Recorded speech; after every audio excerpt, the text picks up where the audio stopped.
Hi സുഹൃത്തുക്കളെ, നമ്മൾ കേരളീയർക്ക് എല്ലാവർക്കും ഇഷ്ടപ്പെട്ട ഒരു മീനാണ് മത്തി അല്ലേ. അത് വിദേശത്ത് പോയിരിക്കുന്നവരായിക്കോട്ടെ, നാട്ടിലുള്ളവരായിക്കോട്ടെ, എല്ലാവർക്കും ഒരുപോലെ ഇഷ്ടപ്പെടുന്ന ഒരു കാര്യമാണ് മത്തി എന്നുള്ളത്. പക്ഷേ നമ്മൾ കൊച്ചു കുഞ്ഞുങ്ങൾക്ക് കൊടുക്കാൻ അല്പം മടി കാണിക്കും. കാര്യം ഇതിൽ മുള്ളുള്ളത് കൊണ്ട് തന്നെ. മുതിർന്നവർക്ക് എല്ലാവർക്കും ഇഷ്ടപ്പെട്ട ഒരു കാര്യമാണ്. സാധാരണ മത്തി നമ്മൾ ഫ്രൈ ചെയ്ത് കഴിക്കാറുണ്ട് അല്ലേ. അതൊരു പ്രത്യേക ടേസ്റ്റ് തന്നെയാണ്. എന്നാൽ ഇന്ന് ഞാൻ ഫ്രൈ ചെയ്യുകയല്ല, മത്തി ഒന്ന് പൊള്ളിച്ചെടുക്കുകയാണ് കേട്ടോ. ഇത് പ്രത്യേകിച്ച് നമ്മൾ ചോറിൻ്റെ കൂടെ കഴിക്കുന്നതിലും വളരെ ടേസ്റ്റ് തോന്നുന്നത് കപ്പയൊക്കെ പുഴുങ്ങുമ്പോൾ അത് ഇതുപോലെ മുക്കി കഴിക്കുന്നതിനാണ് കേട്ടോ. അപ്പം ഞാനിത് മത്തി പൊള്ളിക്കുന്നത് എങ്ങനെയാണെന്ന് പറഞ്ഞാൽ, സാധാരണ മത്തി വറുക്കുന്നതിന് വേണ്ടി കഴുകി വൃത്തിയാക്കി വരഞ്ഞു വെക്കുമല്ലോ, ആ രീതിയിൽ തന്നെ വരഞ്ഞു വെച്ച് അല്പം മാത്രം മുളക് പൊടി, കുരുമുളക് പൊടി, ഉപ്പ്, മഞ്ഞൾപ്പൊടി ഇത്രയും തേച്ച് നിങ്ങളതൊന്ന് ചുമ്മാ അത് വെറുതെ ഒന്ന് പുരട്ടി വെക്കുക. അതിനുശേഷം നിങ്ങൾ അരപ്പെടുക്കുക. ഒരു ബൗളിലേക്ക് ജിഞ്ചർ ഗാർലിക് പേസ്റ്റ്, മഞ്ഞൾപ്പൊടി, ഉപ്പ്, മുളക് പൊടി, കുരുമുളക് പൊടി, അല്പം ഉലുവ ഇത്രയും ഒരു ബൗളിലേക്ക് എടുത്തിട്ട് അത് എത്ര എണ്ണയ്ക്കകത്താണോ നിങ്ങൾ മത്തി വറുക്കാൻ ഉദ്ദേശിക്കുന്നത് അല്ലെങ്കിൽ മത്തി പൊള്ളിച്ചെടുക്കാൻ ഉദ്ദേശിക്കുന്നത് ആ എണ്ണ ഒഴിച്ച് ഇതൊന്ന് ചാലിച്ചെടുക്കുക.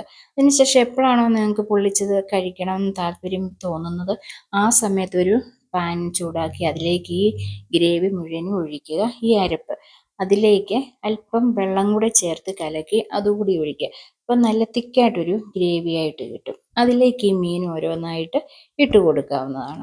ഇത് തിരിച്ചും മറിച്ച് ഇട്ട് കഴിയുമ്പോൾ തന്നെ ഇതിലുള്ള മസാലയെല്ലാം മീനിൻ്റെ എല്ലാ ഭാഗത്തും നല്ല രീതിയിൽ തന്നെ പിടിക്കുന്നതാണ് കേട്ടോ. ഞാൻ പറഞ്ഞല്ലോ, നമ്മൾ സാധാരണ ചോറിന് കഴിക്കാൻ വേണ്ടി ഫ്രൈ ചെയ്തെടുക്കുന്നതെങ്കിലും ഒരു വ്യത്യസ്തമായ ഒരു ടേസ്റ്റാണ് ഈ രീതിയിൽ ചെയ്യുന്നത് കേട്ടോ. ആദ്യം ഞാൻ പറഞ്ഞ കപ്പയൊക്കെ കഴിക്കുമ്പോൾ ഇത് മുക്കി തിന്നുന്നതിന് പ്രത്യേക ഒരു ടേസ്റ്റാണ്. ശരിയാണ്, നമ്മൾ മറ്റ് മീൻകറികളൊന്നും കൂട്ടി കഴിക്കേണ്ട കാര്യമില്ല. ഇതിലൊരു 2-3 മത്തി ഇതേ രീതിയിൽ എടുത്തിട്ട് അതിൻ്റെ ആ ഒരു എണ്ണയും അതിൻ്റെ അരപ്പെല്ലാം കൂടെ വെച്ചൊന്ന് കഴിക്കുവാണെങ്കിൽ ഉണ്ടല്ലോ, ഒരു പ്രത്യേക ടേസ്റ്റാണ് കപ്പയൊക്കെ കഴിക്കുന്നതിന് കേട്ടോ. അപ്പം നിങ്ങൾ ഇതുവരെ സാധാരണ രീതിയിൽ മത്തി ഫ്രൈ ചെയ്തിട്ടുണ്ടെങ്കിൽ ഒരു തവണയെങ്കിലും ഈ രീതിയിലൂടെ ഒന്ന് ചെയ്ത് നോക്കണം കേട്ടോ. ഇങ്ങനെ ഒരു ഫ്ലെയിം കുറച്ചിട്ട് വേണം ഈ ഒരു സമയം വരെ 2-3 തവണ തിരിച്ചും മറിച്ചും ഒക്കെ ഇട്ട മസാല ഇതിലൊന്ന് നല്ലതുപോലെ ഒന്ന് പിടിപ്പിച്ചെടുക്കണം കേട്ടോ. അതിനുശേഷം ഇനി നമുക്ക് ചെയ്യേണ്ട കാര്യമുണ്ട്. നിങ്ങൾക്ക് മീനാകുമ്പോൾ എപ്പോഴും പുളി മീനൊരു പ്രത്യേകതയാണല്ലോ. അപ്പം നിങ്ങൾക്ക് പുളിയുടെ ടേസ്റ്റ് മത്തിക്ക് ഫ്രൈ ചെയ്യുന്നതിന് ഇഷ്ടമില്ല എന്ന് വരില്ലേ, നിങ്ങൾ ഈ സമയത്ത് കുറച്ച് നാരങ്ങ നീര് പിഴിഞ്ഞ് ഇതിലെല്ലാം ഒഴിക്കാവുന്നതാണ് ഇതിന് മുകളിൽ കൂടി.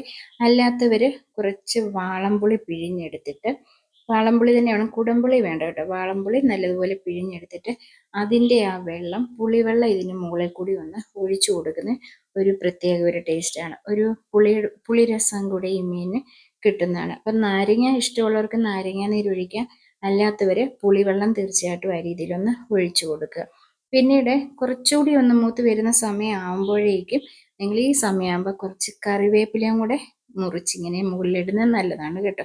ഞാൻ കറിവേപ്പില ഇട്ടിട്ടില്ല, കാര്യം എന്നാന്ന് പറയാൻ രാത്രിയിലാണ് ഈ വീഡിയോ എടുത്തത്. അപ്പം നിങ്ങൾ മറക്കല്ലേ, പുളി ഈ സമയത്ത് ഒഴിക്കുക, അല്ലെങ്കിൽ നാരങ്ങ നീര് ഒഴിക്കുക, പിന്നീട് കുറച്ച് കറിവേപ്പില കൂടെ ഇതിന് മുകളിലിടുക. രാത്രി ഞാൻ കറിവേപ്പില എടുക്കാൻ പറ്റാഞ്ഞുകൊണ്ടാണ് കറിവേപ്പില ഇടാഞ്ഞത്. മീന് കറിവേപ്പിലയും പുളിയും ഒക്കെ വരുമ്പോൾ ഒരു പ്രത്യേക ടേസ്റ്റ് തന്നെയാണ്.